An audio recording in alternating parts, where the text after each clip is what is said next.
मृत्यु सत्य है। एक राधे नाम युवक था। स्वभाव का बड़ा ही शांत एवं सुविचार वाला व्यक्ति था। उसका छोटा सा परिवार था जिसमें उसके माता पिता, पत्नी एवं 2 बच्चे थे।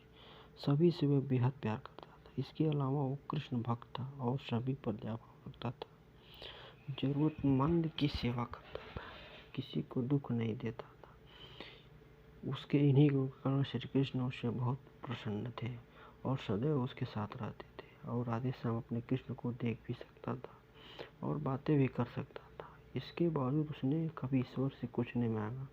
वो बहुत खुश रहता था क्योंकि ईश्वर हमेशा उसके साथ रहते थे, उसके मार्गदर्शन देते थे। राधे श्याम भी श्री कृष्ण को अपने मित्र की तरह ही पुकारता था और उनसे अपने विचारों को बांटता था। एक दिन राधे श्याम के पिता की तबीयत अचानक खराब हो गई। उन्हें अस्पताल में भर्ती कराया गया। उन्हें सभी डॉक्टर के हाथ जोड़े, अपने पिता को बचाने की मिन्नतें की, लेकिन सभी ने उनसे कहा कि वो ज़्यादा उम्मीद नहीं दे सकते और सभी ने उससे भगवान पर भरोसा रखने को कहा। तभी राधे श्याम को कृष्ण का ख्याल आया और उसने अपने कृष्ण को पुकारा। कृष्ण दौड़े चले आए। राधे श्याम ने कहा, मित्र तुम तो भगवान हो, मेरे पिता को बचा लो। कृष्ण ने कहा, मित्र ये मेरे हाथों में नहीं है, अगर मृत्यु का समय होगा तो होना तय है। इस पर राधे श्याम नाराज हो गया और श्री कृष्ण से लड़ने लगा। गुस्से में उन्हें कोसने लगा। भगवान ने भी उसे बहुत समझाया पर उसने एक न सुनी। तब भगवान श्री कृष्ण ने उससे कहा, मित्र मैं तुम्हारी मदद कर सकता हूँ, लेकिन उसके लिए तुम्हें एक कार्य करना होगा। राधे श्याम ने तुरंत पूछा, और कैसा कार्य? कृष्ण ने कहा, तुम्हें किसी एक घर से मुट्ठी ज्वार लानी होगी और ध्यान रखना होगा कि उस परिवार में कभी किसी की मृत्यु न हुई हो। राधे श्याम झट से हाँ बोलकर तलाश में निकल गया।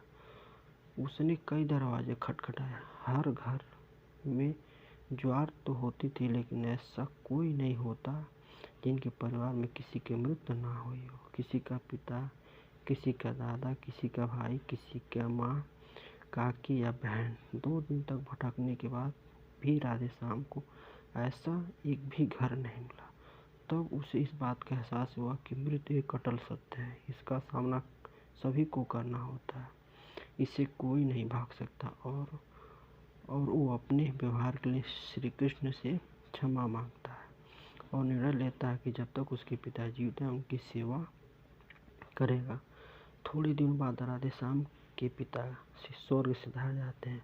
उसे दुख होता है, लेकिन ईश्वर की दी उस सीख के कारण उसका मन शांत रहता है। दोस्तों, इसी प्रकार हम सभी को इस सच को स्वीकार करना चाहिए कि मृत्यु एक अटल सत्य है। उसे नकारना मूर्खता है।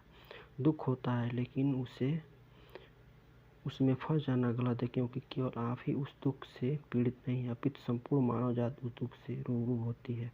ऐसे सच को स्वीकार कर आगे बढ़ना ही जीवन है। कई बार हम अपने को किसी खास के चले जाने से इतने बेबस हो जाते हैं कि सामने खड़ा जीवन और उससे जुड़े लोग हमें दिखाई नहीं पड़ते। ऐसे अंधकार से निकलना मुश्किल हो जाता है और मनुष्य मृत्यु के सत्य को स्वीकार कर लेता है और सत्य जीवन भर उससे कोई कष्ट नहीं तोड़ सकता। वो जीवन के हर क्षेत्र में आगे बढ़ता जाता है।